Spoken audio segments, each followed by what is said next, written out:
Good afternoon, this is Sean Golding with Golding & Golding here to discuss a little bit about the deportation and removal risks for committing tax crimes. Typically, this was not that big of an issue, but with the current administration, taxpayers are under a lot more stress, a lot more pressure regarding being in compliance and things of that nature. So let's kind of go through the basics, realizing that most people are not going to be deported simply because they made some mistakes on their tax return. A few common situations, right?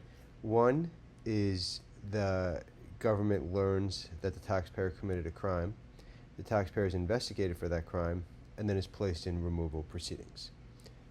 Second, taxpayer is convicted of a crime, serves their time in jail or prison, and then they're removed.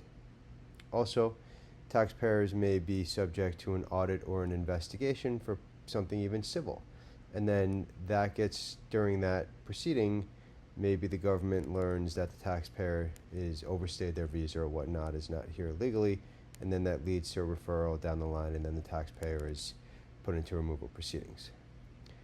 When it comes to tax crimes, there are some crimes that are more common than others that could lead to these type of situations. One is tax fraud. Tax fraud comes in all shapes and sizes, knowingly not filing a tax return, falsifying documents, falsifying information, possibly transferring assets to a third party to avoid enforcement proceedings. Those are types of tax fraud. Tax evasion is typically going to be when a taxpayer files a fraudulent tax return.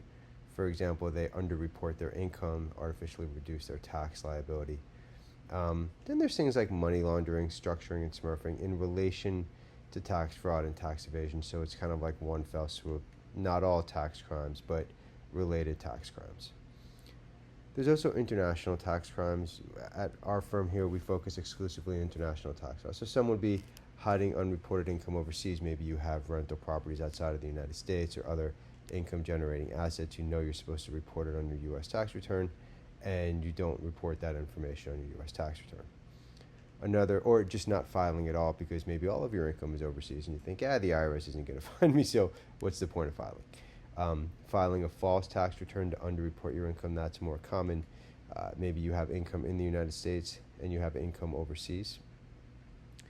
You report the income that you're earning in the U.S., but you don't report the income from your foreign sources intentionally with the goal of underreporting and reducing your tax liability, not somebody who didn't know they had to report their foreign income on their U.S. tax return. That's typically not going to be a crime because there's no intent. Willfulness, recklessness, none of that's there. It's a mistake.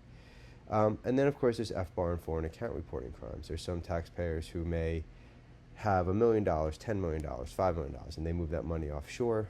Then they form various trusts, various businesses. They don't identify themselves with the trust or business. They're not real trust or business. They're just used kind of like shell companies. And what they do is those nominee companies and trusts own the foreign accounts so that there's really no relation back to the taxpayer directly. Unfortunately, a lot of foreign financial institutions enter into FATCA agreements. They enter into deferred prosecution agreements if they get caught helping U.S. taxpayers avoid paying U.S. taxes, reporting their foreign income, and ultimately the taxpayer is found out to be living in the U.S., and if they're not living in the U.S. legally, it could lead to deportation or removal.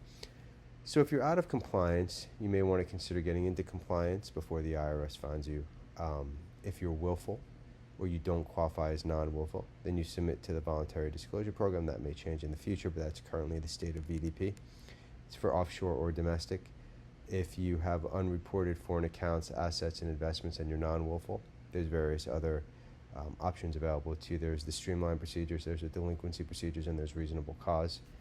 We got a ton of free information available on our main website and our sub-websites. You can always reach out and schedule a reduced fee initial consultation if it's appropriate to your matter, and it's something that we handle here. Again, my name is Sean Golding with Golding & Golding. Thank you for your time. Enjoy the rest of your day.